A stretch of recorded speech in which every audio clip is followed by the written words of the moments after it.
Ladies and gentlemen, welcome back to the People's Choice Podcast. And for the new listeners or viewers, depending on how you're watching this, welcome to the show. I hope you enjoy this episode as much as I am. I have two members of Marlon's Mirror. I'm excited to have them here. I'm here with Braxton and Robert, two amazing, talented musicians, one coming from Italy, one coming from Oklahoma. It's truly amazing, truly an honor to have you guys. So let me give you guys a clap and welcome to the People's Choice Podcast. Thank you, Alan.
Thank you, Alan. Thank you. Yes. So before we dive into, I always like to just get like a filler, little warmer type question. So I always ask, where you're from and what do you love about there. So whichever one you guys want to go first, where you're from and what you love about there. Well, I'm out here in Oklahoma. It's I love it out here because it's nice and quiet. I can be myself out here and I can scream into the microphone and nobody really cares. It can be 3:30 in the morning. I have an idea and it's not a problem, to nail it down. So it's quaint living out here. I enjoy it. I'll boot it on over to Robert. Awesome. Okay. I'm from Mississippi originally. I'm from Picayune, Mississippi, but I haven't been there since I was 10. What I like about Mississippi is the laid back, quiet nature. I like farming. I like animals and all that. But as you said, I'm currently living in Italy right now. And unlike Braxton, I can't even have my fan on in the bedroom without the neighbors calling the cops on me. Wow. And so it's a little bit different here. I'm here for my wife, but I'm also here to compose music. It's nice here, but I am going back to America in a few months.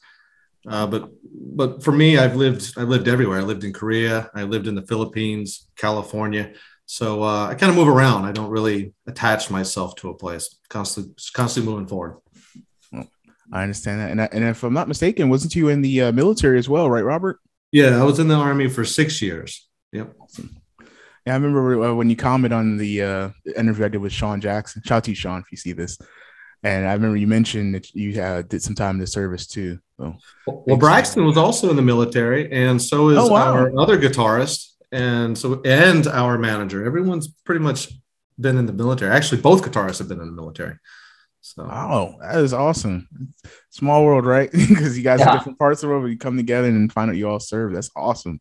I think there's only one person in the band. I think it's the drummer who wasn't in the military. Everyone else was. Yeah, and if you want to give a shout out to the rest of the members, I know there's quite a few of you guys. We only got two of you guys right here. Yeah, I'd love to give our friend BJ a lovely, I think Braxton will know this, Marla Mira, welcome. Oh, Marla Mira. He can punch me later. But no, no, we have James Doyle in the band. He goes by JD. We have BJ Hendricks in the band. He goes by just Beej or BJ. I would let Braxton introduce Damon if he wants, because he knows them a little bit more, and John if you want. Yeah, and so we also have Chase Winter in the band. He's the guitarist. He's a lifelong friend of mine.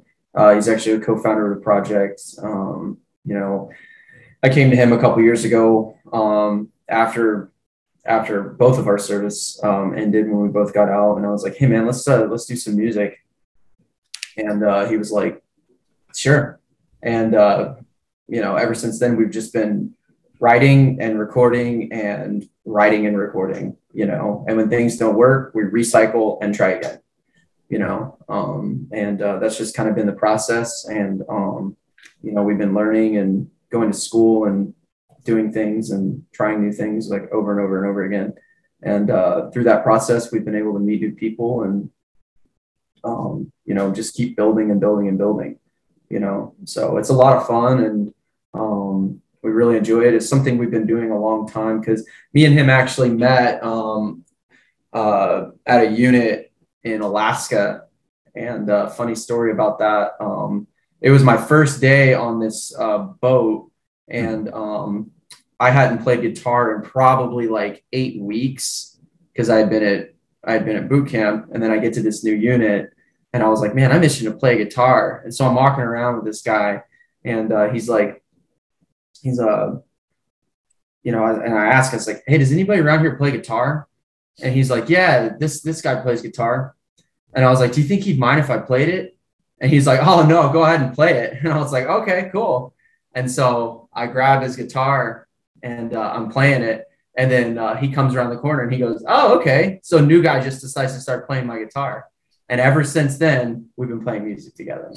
And that was like way back in 2008, and so then after our service ended, we've been doing it like very seriously. So is that when the band was formed in 2008? That was not necessarily when Marla's Mirror was formed, but that's whenever me and Chase started playing music together. So we were in a band together called Novated. And that was just kind of like it was a hard rock, Breaking Benjamin style project back in Virginia Beach area too. That's an area that we had formed that band at. And we were just kind of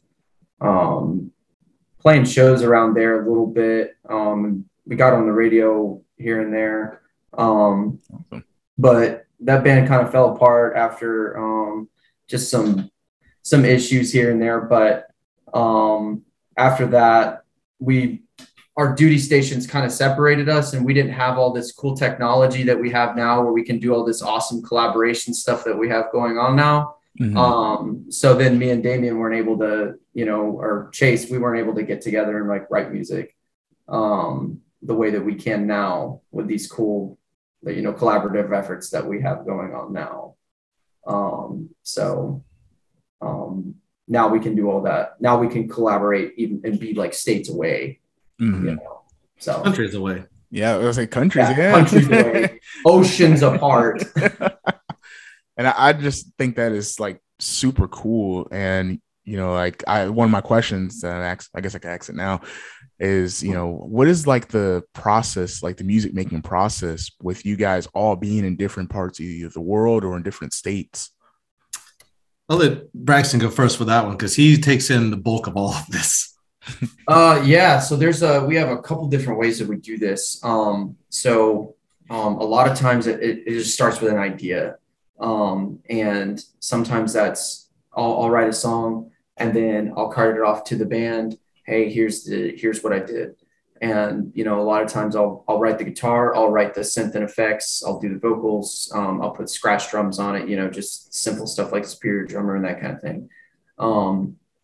And I'll send it to the band and then they'll just add all of their parts into it. And then boom, here's the song. And the world hasn't necessarily heard any of those efforts yet. That's not going to be heard until our new EP comes out. And the other way we have it set up is our guitarist, BJ, who's incredibly talented. He'll write a song and then I'll add things to that. Robert will add things to that. And so that's kind of the other way that it works. And a lot of this, it's tough to do, but we brought another friend on board who we also met in service, me and Chase. We were also on the same boat together. He's an incredible manager, and he was also in the same band we were in back in 2011. Novated was the band name. And he came on board and he introduced this, I think it's called like Agile or something like that. It's where we use like Trello. It's something like IT people use. I don't really know. I'm not in that realm of work. And you create like cards, you know. So let's say you have a song. We'll name this song "It's Over," which is one of the songs on our EP. And we break that song down in its entirety, you know, like guitar for the verse, guitar for the chorus, guitar for the break, guitar for the outro, that kind of thing. And then that card then gets moved over to, you know, in progress whenever you start working on that. And then once you're done working on it, you move it into a review section. And then each member of the band can then review it. And then they move it to review with comments pending. And then they can, you know, talk about that, you know, if they like the part and whatnot. Once that's done, it's moved to a completed section, you know, and then if something needs to be like adjusted, it moves back to the backlog and then they rework it. And that's kind of how that's working right now. We also utilize Discord very heavily. We have meetings twice a week. That's extremely important to have these meetings because without those, we would be just extremely dysfunctional. You know, we're very strict on like meeting attendance and things like that, just within ourselves. You know, we're not like you're out of the band if you don't make the meetings. It's nothing like that, you know. So it's more of like band if you're late. yeah. It's nothing like that, you know. I mean, get your coffee and get yourself together, that kind of thing. And you know, we change meeting times all the time, and we just make sure everybody's okay. But everybody recognizes the importance of the meeting times, just because it is a time for us to get together and discuss work that was done, and then work that still needs to get done in order to get the EP completed. Because this is a challenge for you guys, because with the time zones and everything, like, ooh, that gotta be a challenge. I'll let Robert talk about the time zone. This guy, he's a trooper. He's a true trooper. So we'll be like, hey, Robert, I know it may be 3 a.m. for you there, but do you mind? And he goes, anything for the band. And he'll be there 5 minutes before the meeting, waiting. Well, I mean, it comes down to this. I mean, I don't have issues with people who play music as a hobby. I think everyone should learn some sort of art and do it if they want to. But, you know, I'm not good at anything else. I've tried. People, family have talked me out of pursuing music. They said it's childish. I went the whole military route. I tried to go into real estate, working for my brother. I tried to work for Nissan Industries, working on cars. And I even also pursued art when it comes to acting, and moved out to California to pursue that. And one of the biggest things I learned from Jocelyn Jones, she was my acting coach, was if you do not like the mundane within your job, well, then quit your job. And I realized that I did not like doing the mundane work for acting, which was 40 hours a week of scene study and meeting with the other actors and being in traffic, getting to their house to study scenes. I didn't like any of that. But when it comes to music, the mundane stuff, the tweaking, the working, a lot of things that engineers will tell musicians or tell other people that they're working for, go home because this is the boring stuff. I love it. I love every single bit of the creation process, and it's an addiction for me. And, you know, any successful, especially billionaire, will tell you, take your dream and make it your job. If you're looking forward to a vacation away from your job, then you shouldn't have that job. So I want my job to be my vacation. That's so true. And so, I mean, waking up at 3 o'clock in the morning isn't a burden for me. It's actually a privilege, and it's a gift, because now when family members who don't take me seriously because I play music, when they look at me, when they hear these things, they can say, oh, he's committed to this. He will wake up at 3 or 4 o'clock in the morning. He will do this. It is a job, and it is a job. It's a job and a passion. So it's, if you love something, you're foolish if you don't make the sacrifices and the time for it. 100%. That's some great advice right there. I hope all my peeps and new audience definitely take that in, because I feel the same way. I know we talked a little bit off camera, Robert, about just like we talked earlier, like, good morning, like, wow, you're up early, and I'm like, yep. And I'm literally, because my sleeping schedule is crazy, I don't sleep much. And the reason I'm not is because I'm thinking of the podcast, things I could do, things to get better, messing with things, Googling things. Because when it's the passion, I mean, you do it with a smiling face no matter what the time is. Like, it's amazing. And I'm glad you guys can still, despite the time zone difference and being in different parts of the world, different parts of the states, still come together and make amazing music. Like, I love your song, I Swear to God. Like, oh man, love that. I love it. Yeah, I love Swear to God too. That's a great song. It is.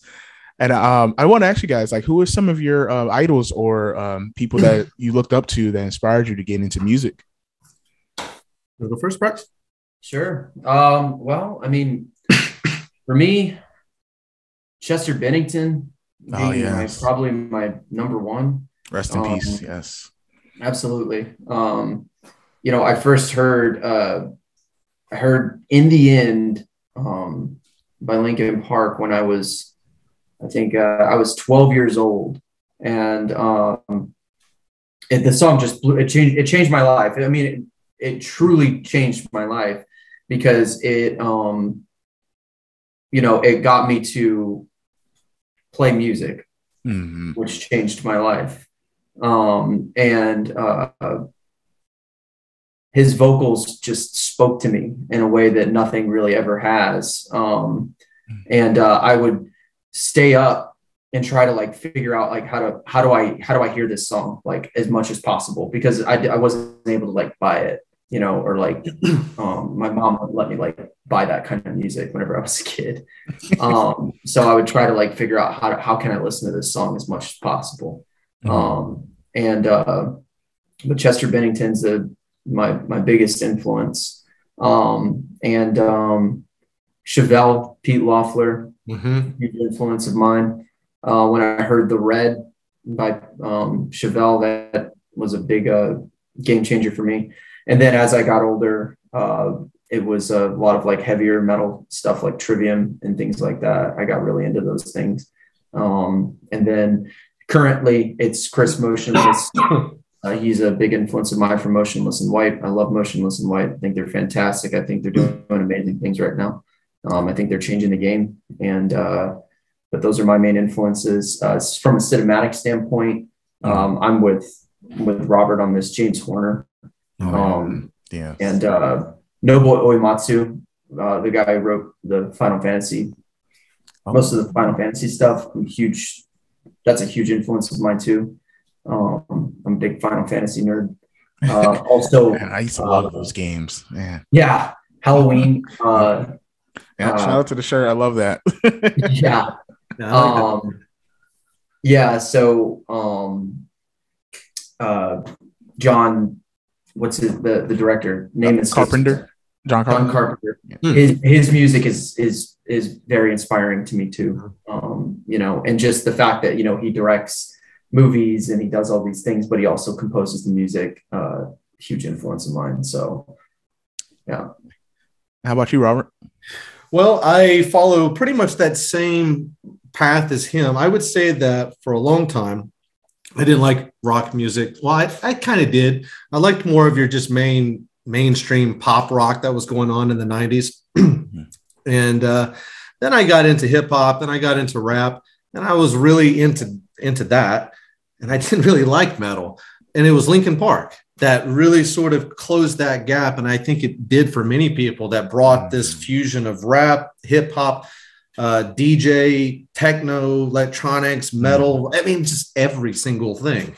It brought it all together. And it was one of the first times that I ever had seen, like during PE in the 6th grade, I would put on a certain song and I could read the reactions of the room of the kids playing around. And some people liked it. They play basketball and get into it. And then a lot of people be walking around like, oh God, would this turn off?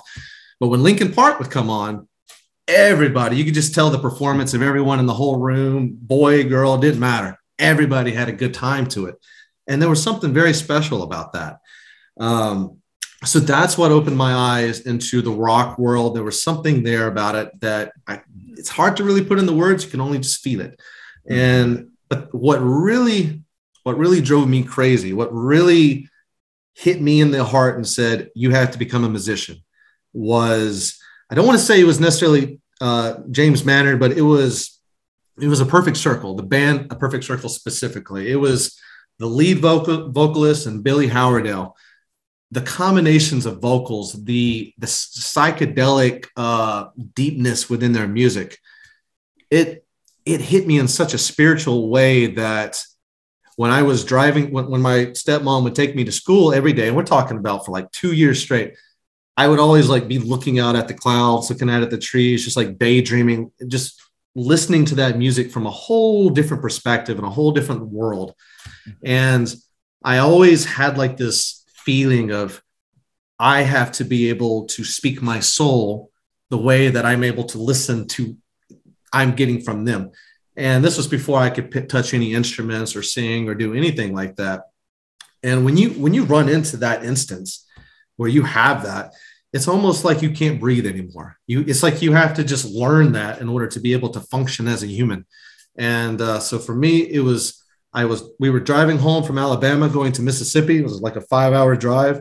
It was the first time I heard it. It was The Weak and the Powerless. It came on the radio station, and it was the first time I heard A Perfect Circle. Changed me forever. I knew from that moment on, I had to go and create music. So if it wasn't for that moment, that song, that band, I'd probably just be a big rock fan or metal fan. But that right there was like, you have to do that. You have to do that. And so I have to give credit completely to Maynard and Billy Howerdale and Perfect Circle for everything. I wouldn't be doing this if it wasn't for them. Definitely. Big shout out to them, because I mean, your music is amazing. I'm glad they inspired you to really pursue it. It's actually my next question. It was going to be, at what moment did you realize you wanted to pursue music? But I guess we just got your answer, Robert. So Braxton, how about you? What was your epiphany moment where I'm like, I'm going for this? That was 2 years ago, man. Okay.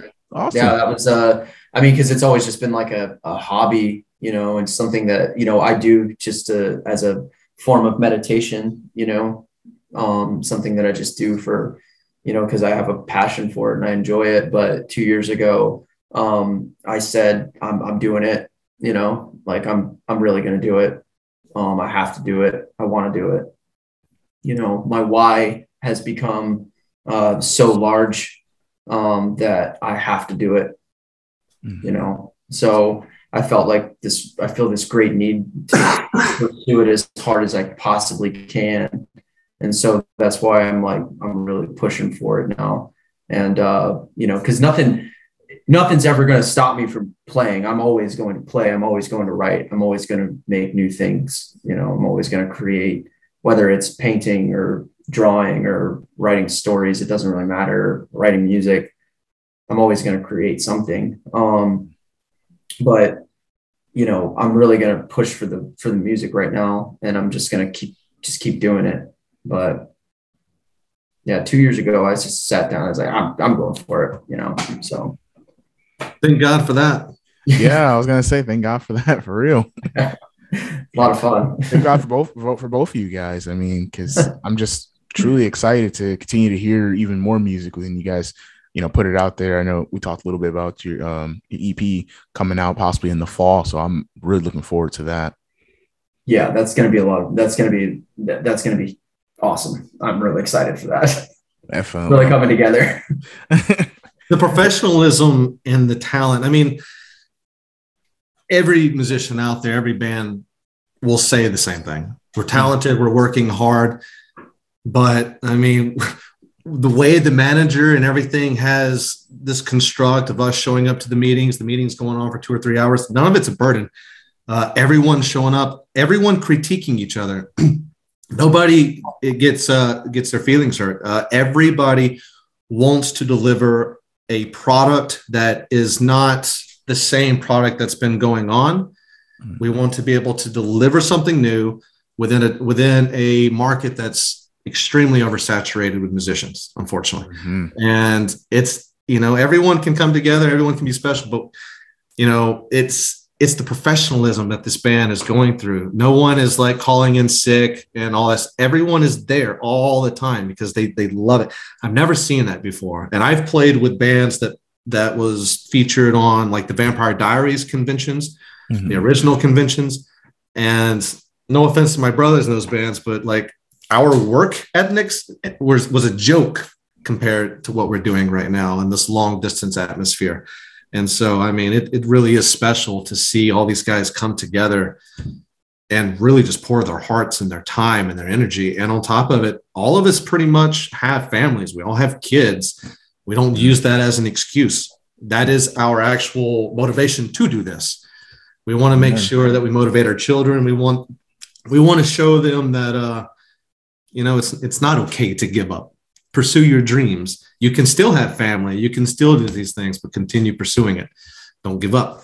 And so it's a privilege to be able to be a part of this group. And that's why I'm saying I'm thankful for him getting into it 2 years ago, because I've been at it for a long time, but I've never experienced what I'm experiencing now. And so thank God for it.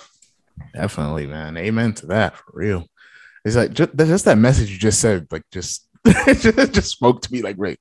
Wow, like that's amazing, because we hear that a lot with people where they don't pursue their dreams, or they're like, oh man, I got a family, or I don't have the time. But the fact that you guys have families, all of you guys, all the members, and still make the time, still make the sacrifices. No one's calling in sick, being professional, like that is truly amazing and inspiring. Like I love that. I applaud you guys for that. You do that. Love that, man. Thank you. No problem. So let's talk about the band name. So where did the name come from? What's the backstory behind that? Marla's Mirror. So it really just it kind of came from my love for alliteration as a lyricist. So the dual M there, and the fact that I'm a huge Fight Club fan, and Marla's singer, being the main character and one of the main central focuses in that film. So I just wanted to take those two things and just put them together and, created an original band name, that's completely new, and that's what we did, so, and it makes for a really cool logo. So, wish I had a more interesting story on that, but I don't. I love that name. I mean, it's not hard to come up with names of something, but it's hard to come up with something that just has a sort of, how can you describe it? A storytelling vibe about it. I think I don't want to talk too much about it because I think Braxton will probably hit on it later. But as he mentioned earlier, we have a lore team attached to the band. We're creating comic books for the group, and we have a whole another team that's doing that. And the name Marla Mirror is sort of this theme around this whole lore team.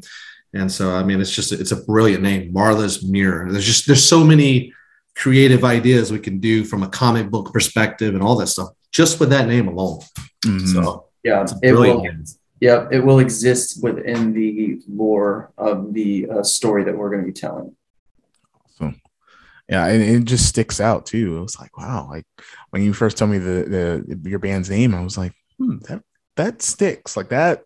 It makes you wonder, like, why did you guys pick that name? What story you're telling? You always think about, like Michael Jackson, Man in the Mirror, or just thinking of a mirror, and the stories that people have with mirrors, and the fact you guys are going to express that through music, like I just love it. Well, it does have a little bit. I mean, we're creating new stories, but it definitely does have that Michael Jackson Man in the Mirror reflection. I mean, there's a lot of those little bit elements that are there, but I don't want to spoil any of that. That's going to come later. Definitely. So, what can we or what can the world expect to say from your guys' EP that you plan on dropping in the fall? we'll say this, and I'll let Braxton. We all have probably a different perspective of this.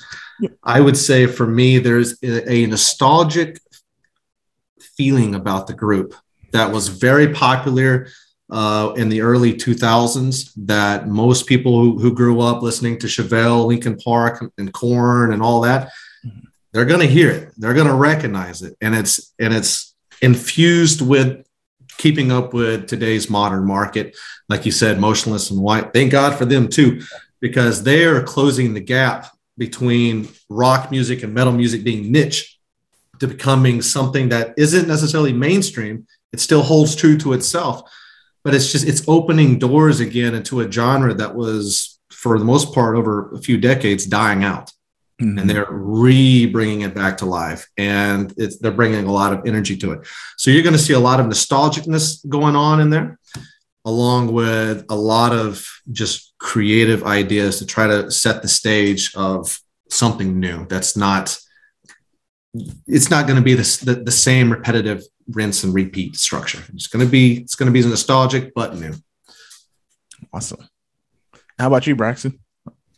So, with this new EP, we're going to be tackling, like me lyrically, I tackle a lot of different subjects, that hit close to home for me emotionally, with depression, anxiety, and things like that. And other things that we'll be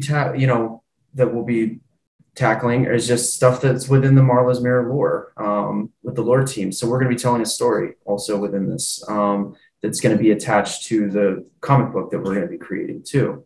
Mm-hmm. So all of this stuff is going to coincide together. And so all of it will be one big cohesive thing. And I'm really excited to get it out there. Once we get it all wrapped up, it's going to be awesome. It's extremely ambitious, but we have the team for it. We have the management for it. We have the talent for it. And I think once it gets out there, once we get it all, put together, and we release it, it's going to be something truly special. So, I mean, we all work really hard on it, and we all care for it. Mm-hmm. And that's the thing is, everybody that's involved in the project right now, everybody buys into it. And that's the thing, everybody's excited about it, every meeting that we have, whether it be with the band or whether it be with the lore team, whether it be with the marketing team. I mean, we're standing up our own little, it's almost like we're standing up our own little, record label half the time, is what it kind of feels like. All right, we have a marketing team now. Oh, well, now we have an art team. Now we have a story writing team. And then we have a band on top of that. And everybody's just doing it because they buy into the music, and, we all want to see it come to fruition, and we stay up till 2:00 in the morning talking about a story that we're going to tell. And, the whole time we're talking, we're all excited, because it's a cool story. It's going to be really interesting. It's super original. And all these really cool elements, and, so it's exciting. I don't want to give too much away about that because, once we tease it, it'll be out there, once we tease it, it'll be out there. Because that's coming, so, I am really excited for that.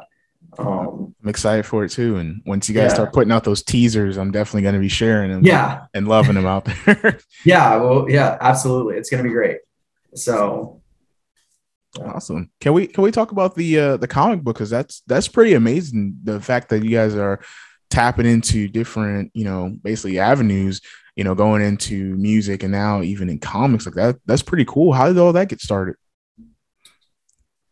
So that kind of got started, basically started off, Robert actually had an idea and he was like, hey, I have a cool idea for a music video. And then it was like, well, that'll cost $6 million.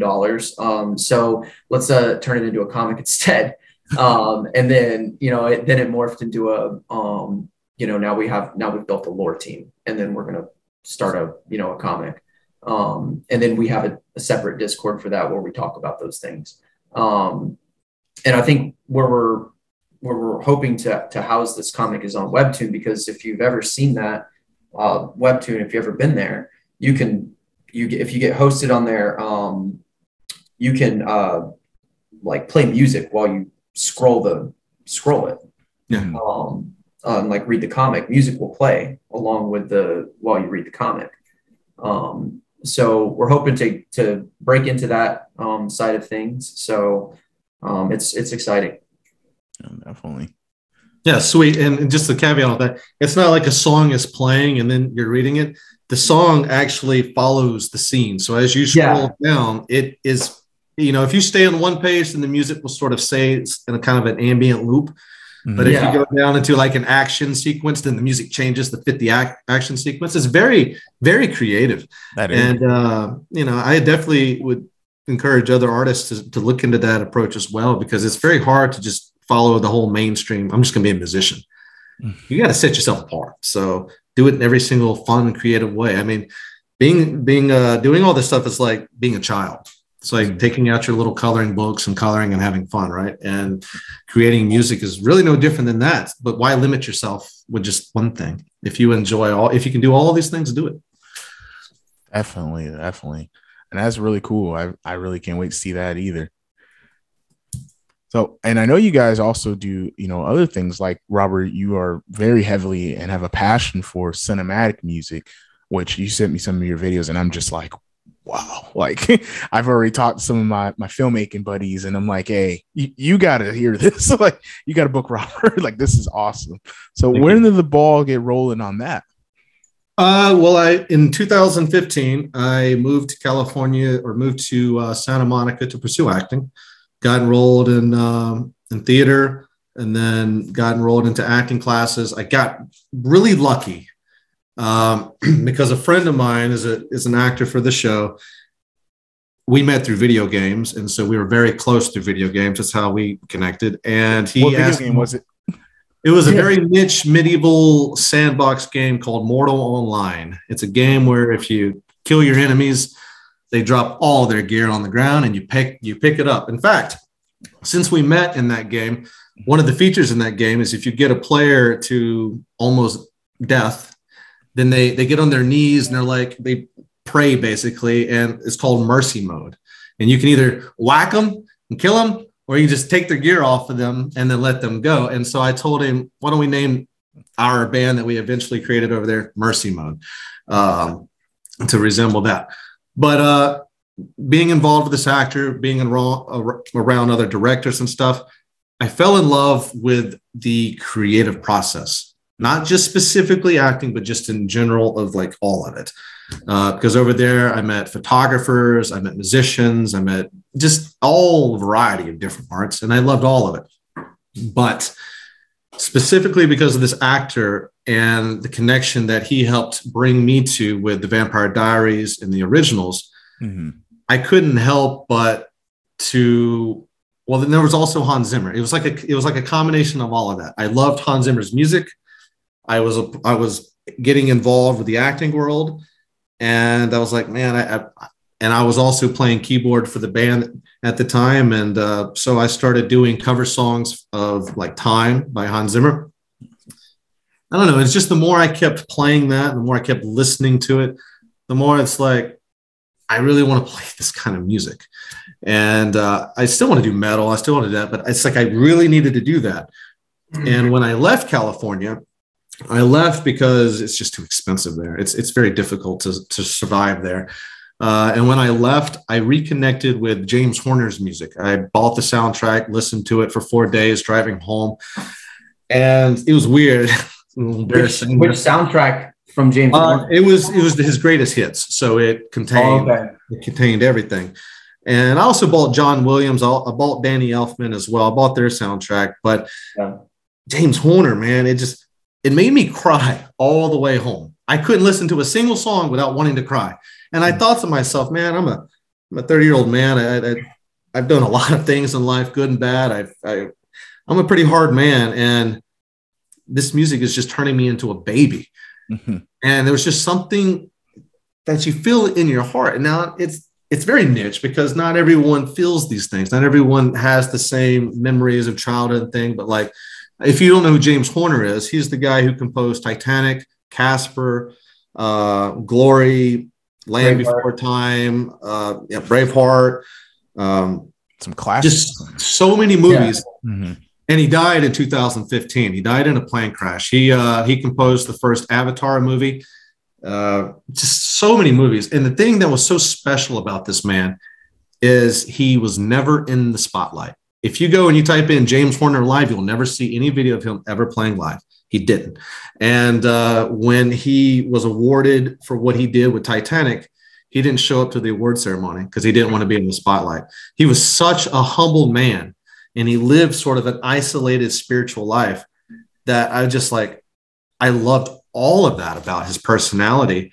And he would even go on to say in some documentaries that when it came to picking films, he didn't just take something because it came his way with a lot of money. If he didn't feel a form of like spiritual message or element there, he didn't take it. So there was all of that connected to me. And so the way his music was affecting me, I was like, man, if I could ever get to a point where I could create music that affects others in the way he's affecting me right now, I could die tomorrow and be okay. And it's not so easy. I mean, it's what he does is very difficult. And so that's really what led me down that road. His music caused me to cry, which is a form of healing. So I realized I was healing from this. And I wanted to create music like that other people could feel in their hearts and then heal from. So that's really what led me down the whole cinematic road. Awesome. And that's a great outlook that you say, crying is a form of healing, because, that stigma of like, men shouldn't cry, or, toughen up, stuff. And it's like, no, like crying is a form of healing. That's something that you should definitely do, and definitely do it more often, because sometimes we bottle things up too much. And I know you talked a little bit about that, Braxton, about, like anxiety and depression, because that hit home with me too, because I've been through it and still sometimes going through it. So that's pretty cool that you guys touched on that. Yeah, absolutely. And you love cinematic too, music as well. Isn't that right, Braxton? Yeah, I do. I'm big fan of it. And that's, one of the reasons me and Robert connected was I wrote, we had written a song called Satellites, and that's a big cinematic song, hard rock cinematic song. I had posted it on a comment, on Facebook, and then Robert had 3 months later, all of a sudden commented on it. And he's like, "This song's sick."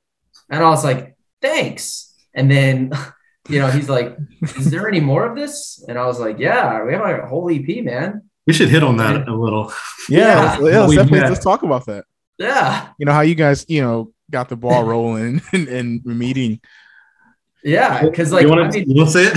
I compose cinematic stuff too. Like, I enjoy doing it. I love that process. I love putting together violins and cellos and horns and all that stuff. I love doing that. Yeah. 'Cause I'm a decent piano player, decent. I'm not as good as Robert by any stretch of the imagination, but you put me in a piano and a digital audio workstation and some cool patches and we're good to go. I can do that kind of stuff. And I love that process. It's a lot of fun. So Satellites came together, and we put that, we mixed and mastered it, and I threw it up there on Facebook. And then, Robert, I guess, found it 3 months later, listened to it. But where did we find it? 30 Seconds to Mars. So it wasn't your Facebook. I found it. We were, It was sort of an advertisement on Facebook for some sort of orchestral strings or program or loops or something, but it was for like orchestral product. And this commercial or whatever was going on was actually really good. Like, the music in it was super good. And I was scrolling through the comments, and I see this music video, this little clip of this like spaceman sitting with a full spacesuit sitting on a bench. And that image reminded me of the band Starset, because they're big into the astronauts in space. And so I clicked on the link, and at first I wasn't going to, but when I did, I was like, I was not expecting what I got. Usually I hear a lot of music. I'm around a lot of musicians and I hear a lot of things. And I wasn't expecting what I heard. and it was incredible. But it was all on an advertisement thing that had nothing to do with like his personal page or mine. It was like just by complete luck. And then, yeah, I was like, they actually deleted his comment on the advertisement. Oh, they did? Yeah. When they sent it. And so I messaged him privately, can you just send me that link privately? And again, I heard that song, but then I thought, okay, maybe he just got lucky with that one. Maybe the next ones, I'm not going to like it. Then I heard Swear to God. And then I listened to every one of them. And I was like, man, I want to watch my language here. But it was like, goodness, great. This is what I want. This is incredible. Like it straight up hit me with the whole old, let's talk about nostalgic. It reminded me of the very first 30 Seconds to Mars album with Capricorn and all that stuff back when 30 Seconds to Mars was like grunge and rock and new metal. It hit me with that. And we talked about it for a while, but then that was the end of it. But we added each other on Facebook, and I went and looked at his wall, and he said, man, I just cannot find members to be in a band. And that blew my mind. I said, how do you have this quality of music and you don't have a band? Like, you should be signed. And this is already like star set professional stuff. He's like, nah, it's just me and like this other guitarist. And so I was like, can I join? Can I be in your group, please? And then from then on out, it's just continued going. But it's just incredible how we met accidentally by coincidence within like the comment section of some advertisement video. There's a ton of comments on there, and I was like, nah, let me just drop it in there, because I created like a little ad, because I designed the like the album artwork, and then I created like a 15-20 second advertisement video with some effects on it and stuff like that, and it just took like a piece of the chorus, and then it just looped or whatever, and then I just started like dropping that in random places. A horrible marketing technique probably, but it got Robert, so whatever, I don't really care. I'm not a marketing guy. I'm really wasn't too horrible. yeah it got Robert, so whatever. I'm not a marketing guy. I don't really care. But that's why we have professionals, so but it got me Robert, and that's what we're happy about. That's why we're here now. But I just dropped that in the comments, and then he saw it, and then we just started talking, and then he started sending me videos of him like singing along like with the chorus, and he was like, what if you like added this like harmony? And I was like, that's an interesting notation choice. I like it. It's not my first notation choice, but it's something that I like, so let's talk, and then we just started talking, and, he started like adding stuff to the music, and I was like, this is great. It's not the notation that I would choose, but it's notation that I like. Therefore, let's do this, man, and so we've been doing it ever since. It's awesome. Yeah, like that is wild that, how you guys came together really from the comment section. Like, that's so cool though. Comment section on Facebook. I have a very repetitive saying that I drive some people crazy with, and it's that nothing happens by accident. Yes, that's so true. Ever. I believe that 100%. It doesn't matter what you went through. And I don't mean to offend anyone who went through something very traumatic. It doesn't matter how traumatic it was meant to happen to you at that moment. So you could gain wisdom, so you could later on and go and do things. So, I mean, no matter if something bad or good happens, nothing happens by accident. Well, I mean, quite honestly, Robert, when you really look at it, man, it's like we met you, which led us to BJ, which has led us to our drummer too, and so that's all of that has been a huge thing, because our other guitarist BJ, Robert had shared some of BJ's work, and I was like, man, this guitarist is sick. Like, man, he is good. He's got a style to it, a style to his playing that's just I want, And Robert was like, I've been after this guy for years, and then I hit him up on Facebook, and I was like, hey man, you want to set aside some time and talk? And then we chat, and then he was like, a couple weeks later, he's in the band, you know. And then a couple weeks after that, he texts the drummer. He's in the band, you know, and then we're good to go. And here we are, you know, 2 months into this project, and we're almost done with the EP.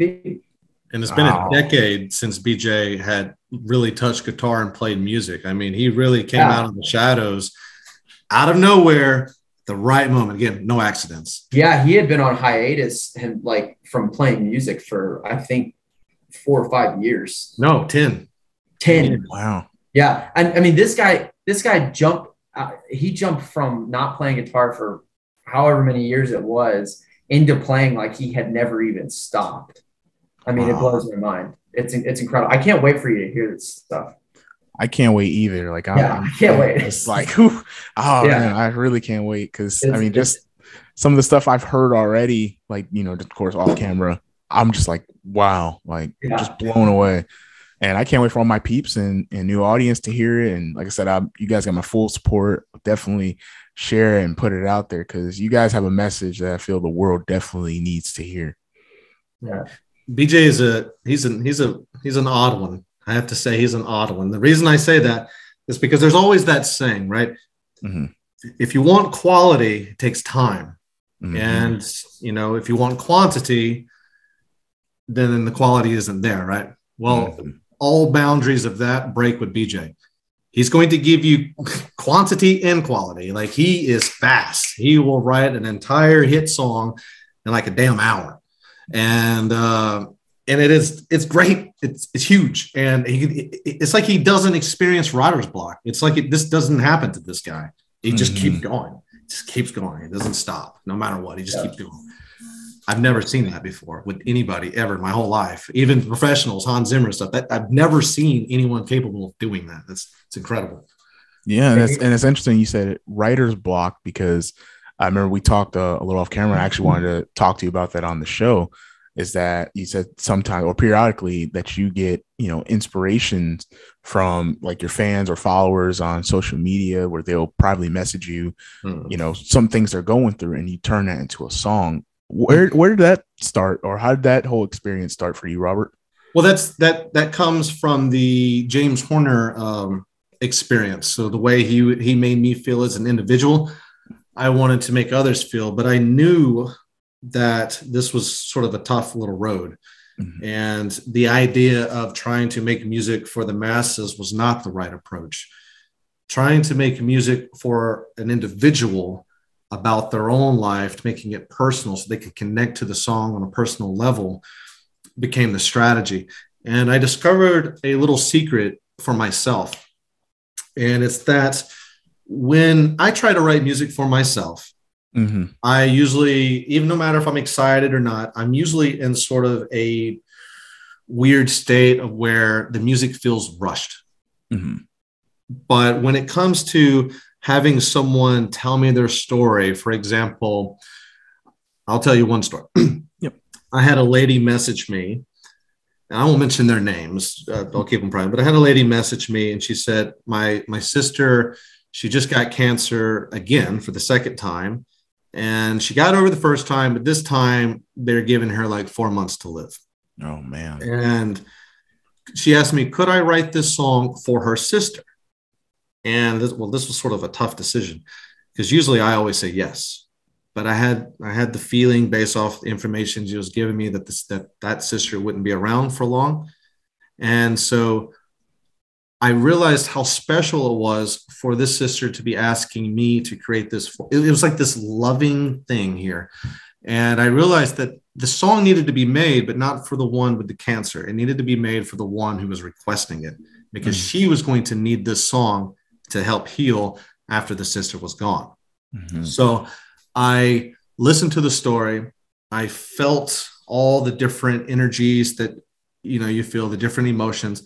And it was something that I started trying to pay attention on, because when you take in energy from people, their emotions, you don't feel it in the same part of your body. You feel it in different parts of your body. And so after I take her story, I then go over to the keyboard, not knowing anything that I'm going to do. But I take the story in the direction that they gave it to me. So if they tell me a complete sad story from beginning to end, the song is going to be a complete sad story. Mm-hmm. If there's a sad beginning but a happy ending, I'm going to do that. And what I try to do is I try to find a series of notes that make me feel in my body in the same spots what I felt when that person was telling me. And it's like, I call it like a cheat, because there's no way I could create these things without their stories. It would have been, I can't do it.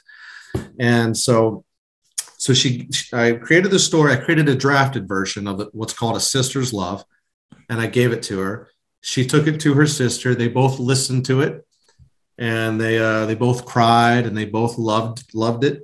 Then around a month went by, and this was when I was flying to Italy to move here. This was September of 2020. And as soon as I landed in Rome, all of my messages updated on my phone.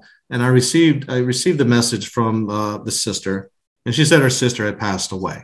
Oh, man. And this hit me in such an unusual way, because you see videos on social media of people sometimes going out and they're feeding homeless, but then they got all these camera crews and they trying to make a giant they try to get views for this. But no one really knew this story. This was just between me and them. Only I and them have this personal intimacy within this song. And then to hear that the person who heard it passed away, it's like, it's hard to really put it into words if you can sort of just understand that there's something deep there. You did something right. And so periodically I do that. I reach out, I ask for people if they have a story they want to tell, good or bad, to message me. And I do that. And for me, it's a form of therapy, and it's a form of letting people know that, it's a form of letting them know they can be heard. But it's also to give them a tool for others to speak, because oftentimes words fail us. What are words? Words are attempts at trying to explain emotions. That's what words are. And vocabulary does a very poor job at expressing how we feel. It's very limited. But emotions are the true language. So being able to have a song that expresses exactly what you went through, I feel like that would be the language that they could use to express to people. But then to end it, I always try to talk to them privately about how I want to take their songs and submit it for films to be sold, because I would love for them to know that no matter what happened, no matter how sad the event was, that there can be a happy ending here. And that one day they might see their music on a film or something like that. If I ever get to a point where I'm on stage and can talk about these songs, I will talk about their stories, because their stories are important. And so it's less about me, and it's more about being in the service of them and helping them heal in the way that James Horner helped me heal. I hope that makes sense. It definitely does. And I mean, I'm just trying not even get teary-eyed just hearing about that story. Because cancer definitely hits hard. It hits home with me, because I've lost grandparents due to that, and friends that's actually currently going through that. So for you to do that, I just, like, it blew my mind when me and you were talking about that off camera. And I'm like, man, if more musicians would do that.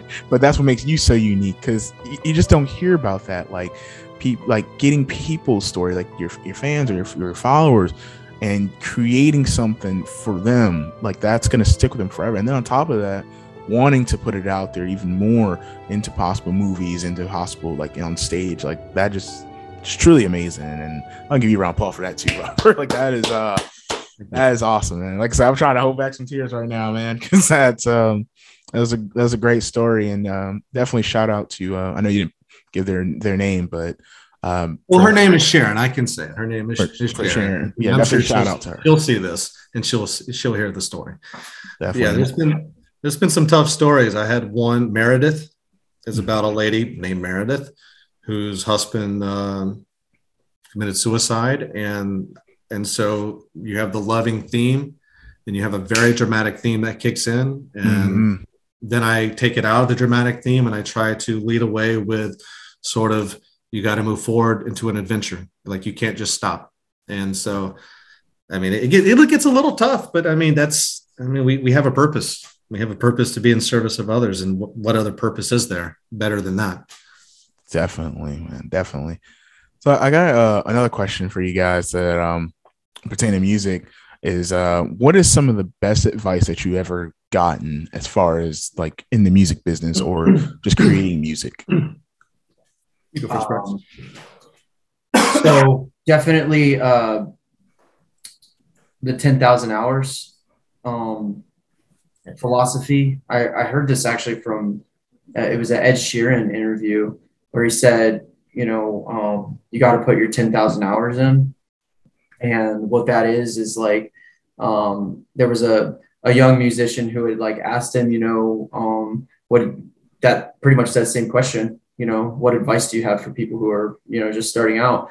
And Ed Sheeran said, you got to put your 10,000 hours in, just write a bunch of music and just continue to write a bunch of music, and recycle stuff that works and just keep writing and keep writing. And I'm a big believer in that, because it doesn't feel good to take some of the stuff that you think is amazing. And then, 6 months later, you're like, oh man, actually, that's not really so good, but at the same time, you're growing and you just got to keep growing and recycle the old stuff that works and, just keep going, put the 10,000 hours in. And that's my advice. And so I'm continuing to do that. I'm still putting my hours in. That's awesome. How about you, Robert? Well, I take influences from a bunch of different aspects and sort of put it all in together into my own little perspective. One being my acting teacher saying, nothing happens by accident. That's always been a very big key to me because it makes me look for opportunities. I try to spot them. If you ask me to do something, I remember that nothing happens by accident. This person's asking me something. I should say yes to this. It's like the whole Yes Man movie. I love that movie. Get to the point of just starting to say yes to opportunities, even if you feel uncomfortable about them. Just start saying yes, even if you don't know how to do them. I mean, you can always ask friends or something, but sometimes you have to lie and you have to just say yes and you have to just try. But yeah, nothing happens by accident. Like I said, it's a very repetitive thing I say, but it's something that I wish more people could understand and just imprint that. The 10,000 hours is incredible advice. I mean, I don't even think I've reached 800, 700 hours in my journey of music. I don't even know if I've reached 300. I mean, but I feel like once I get to that 10,000, then yeah, things are going to change. You have the incredible ability of taking a snapshot of the eternal now and like turning it into something beautiful, though. Mm-hmm. And that's why I connect with your music so much. Just your orchestral stuff. Thank you. So. I think besides all the nothing happens by accident and stuff, I think one of the biggest lessons or one of the biggest things that I ever observed and learned from was a message from a fortune cookie. Hear that? Yeah. So I was eating by myself at an Asian restaurant, opened the fortune cookie, and I'll never forget it. It read something along the lines of this: sometimes success lies beyond a pathless journey. And I had also watched random advice videos of like rappers and people. And there was a particular rapper. I'm trying to remember what the guy who, it doesn't matter. One of the advices he gave was, or one of the observations he said is usually when a musician or artist steps through the doors of success, that door closes behind them and it doesn't reopen. You have fields like real estate, doctors, lawyers. Well, they have a pretty linear path that they follow. You go to school, do this, do that, do that. And so as a musician, as an artist, you go and you find your inspirations and you say, well, they did that and they did that. Well, if you follow their path, you're going to run into that door being closed that they've already walked through. That door closed behind them. And it resonated with me. And I created a song called Pathless Journeys. Sometimes you have to just create your own path. There isn't a path. It's Yeah. a big open desert, and you have to just start walking down it. And you have to just have faith in the universe, faith in God, whatever you have faith in yourself, if you, even, and start creating your own path. Don't follow the path of others. Follow the advice of others, but follow their path.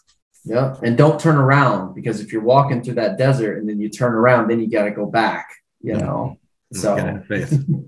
And so, yep, success sometimes lies beyond a pathless journey. Create your own path. That was deep. That was great too.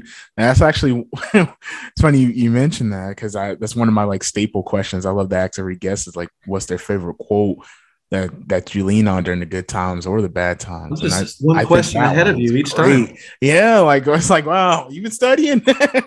you know my flow, Robert. And I can't follow that. Yeah, I'm like, man, like that was a really good one. You want to give me one, Braxton, like one of your favorites? Favorite quote, something that I lean on, I really can't follow that. Yeah, Robert, you left us speechless with that one. I don't know if I can ever follow that one. I can't follow that one. Last next time. A lot of the quotes I come across, I take it in the moment,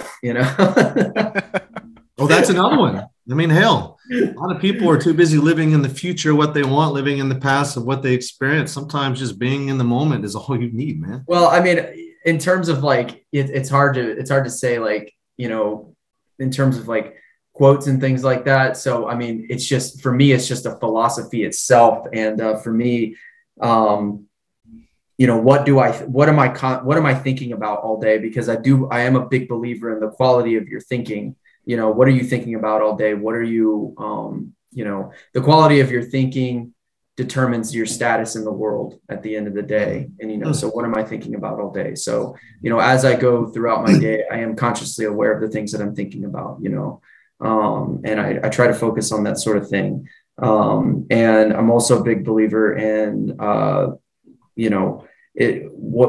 why am I doing what I'm doing? Is how big is my why, and like with Marla's mirror, it's huge. I have a reason why I'm doing this. And it is large. I just go through my day thinking about those things and really reflecting on it. As I write music, as I meet with these guys, as I speak with these guys, and I reflect on those things. And that's pretty much how I do it. If I come across a quote I like, then I'm like, all right, I'll take that in. Awesome. I love it, guys. I really do.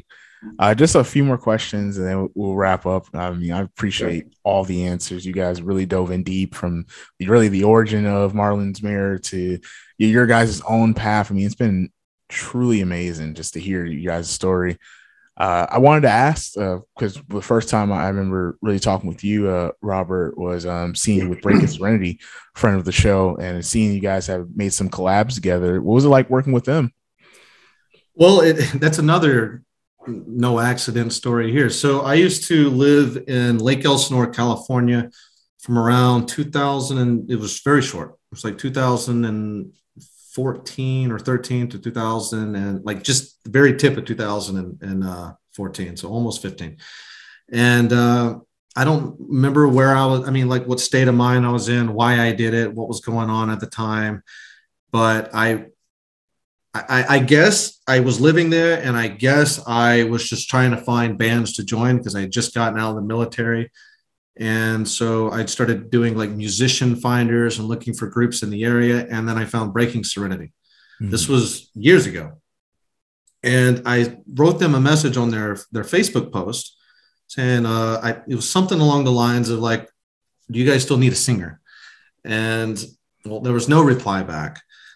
And then they replied back like just a few months ago. They're like, sorry for getting back to you 10 years later. But it's like we took a little break and now we're back. And I said, well, just going through the old emails. Like, great, wonderful. I'm happy. I'm glad you're back. And I'm in Marla Mirror. I'm happy with my boys, and I'm happy that they're back. So I mean, everyone's happy. And then out of nowhere, they messaged me and they said, we like your cinematic stuff. Would you be interested in adding some orchestral stuff or piano strum music? And back to my advice, yes. Say yes to everything. And so they gave me a song. I started working on it. They really liked it. They gave me another song, worked on that. They really liked it. And then they gave me another song. And at this point, I have like 8 songs that I'm working on with them. So it just continues to go, and get a joint album. Yeah.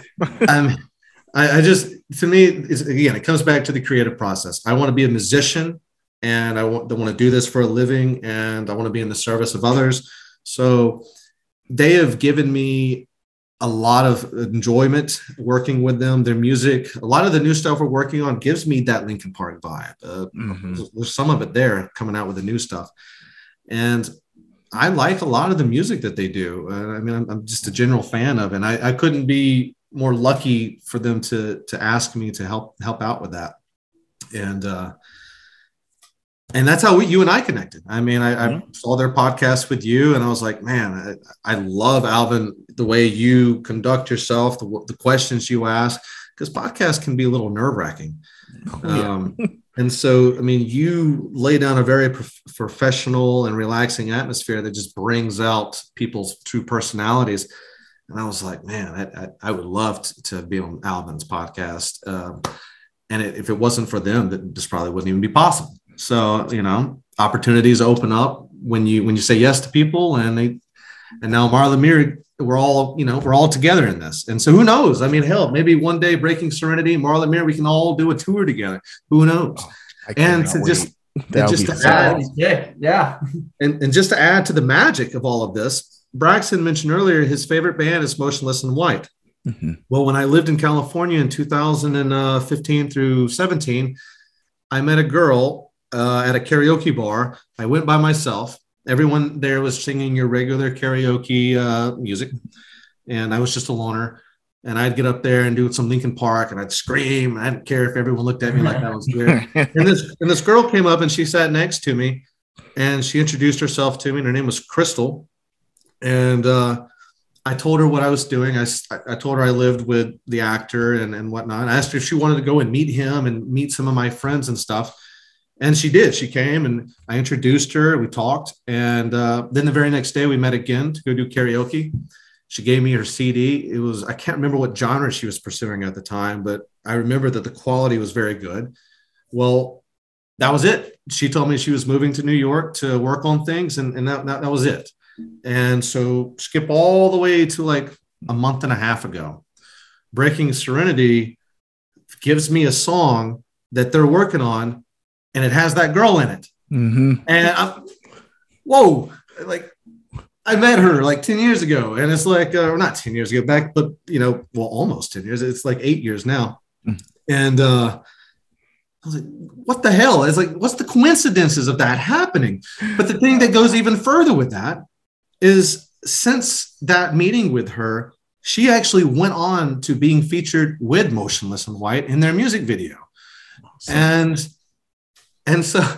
And it happens to be a song that actually Braxton really likes and has covered before too. Yeah, I covered it. Yeah.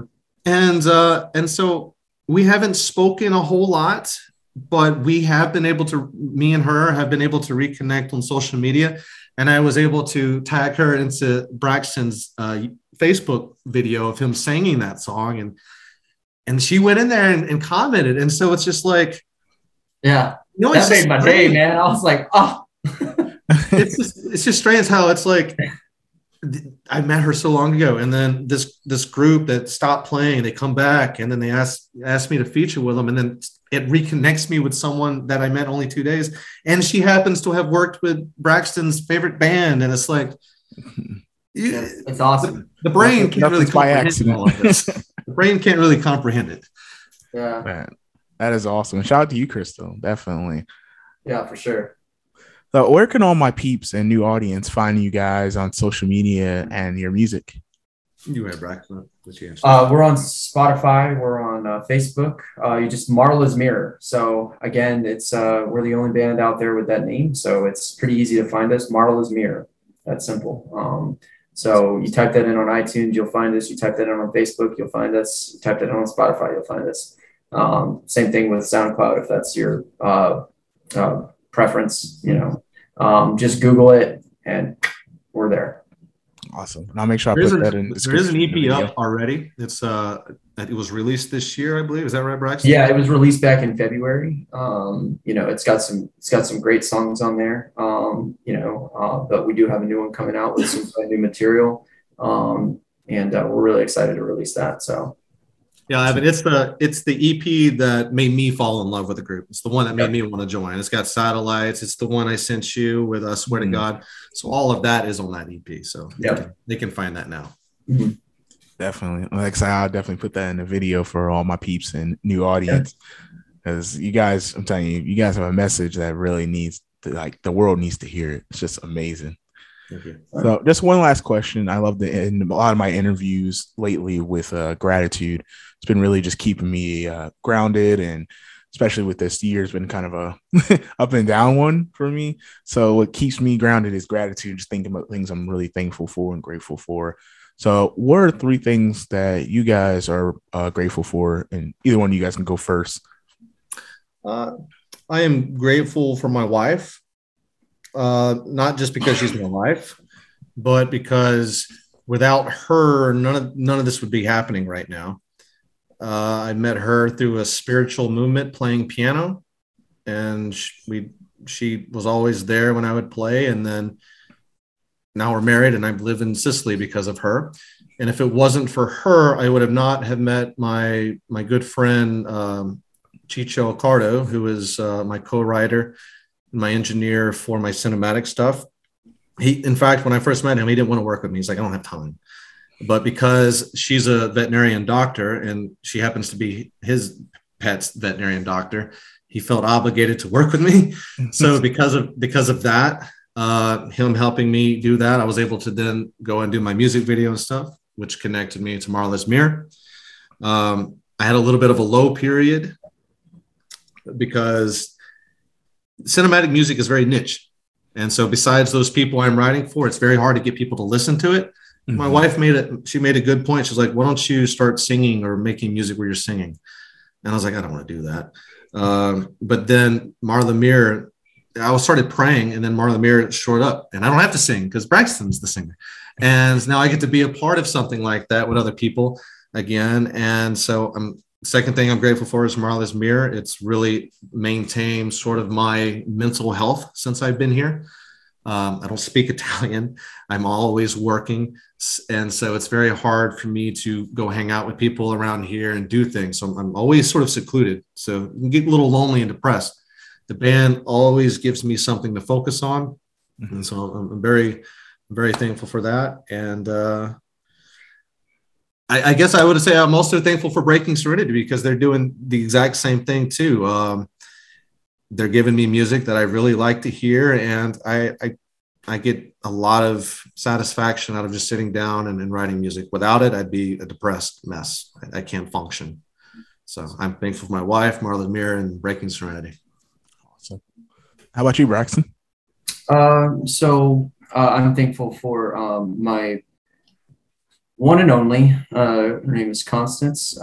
She's amazing inspiration to me. Ever since I started the project, she's been pushing me and listening to every single song that I've ever written since then. And she's just a rock solid support. Love her very much. She's very special to me. And my son, he's amazing.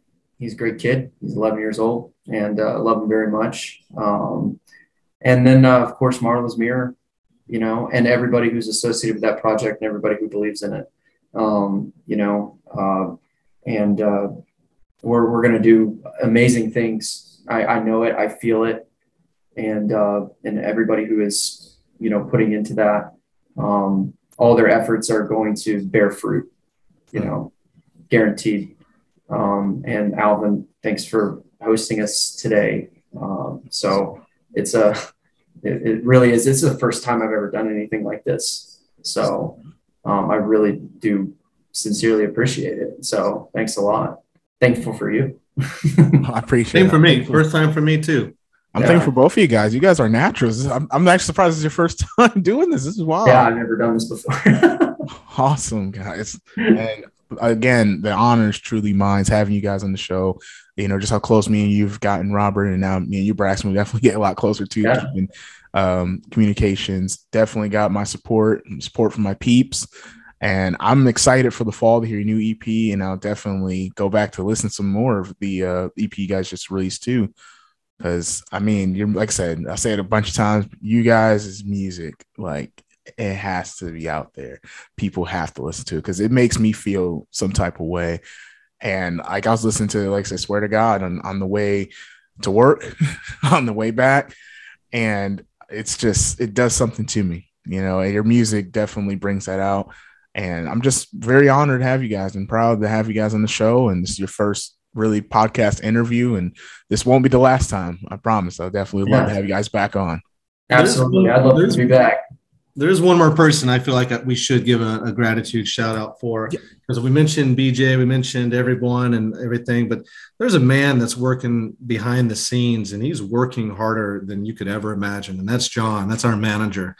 This guy is committed to this band on such a level that, like, I check on him sometimes, make sure, hey man, you still alive, bro? You okay? Everything's good. This man has like devoted everything into helping this band. And like, I mean, I wanted to give a shout out to that man. He's an amazing human being.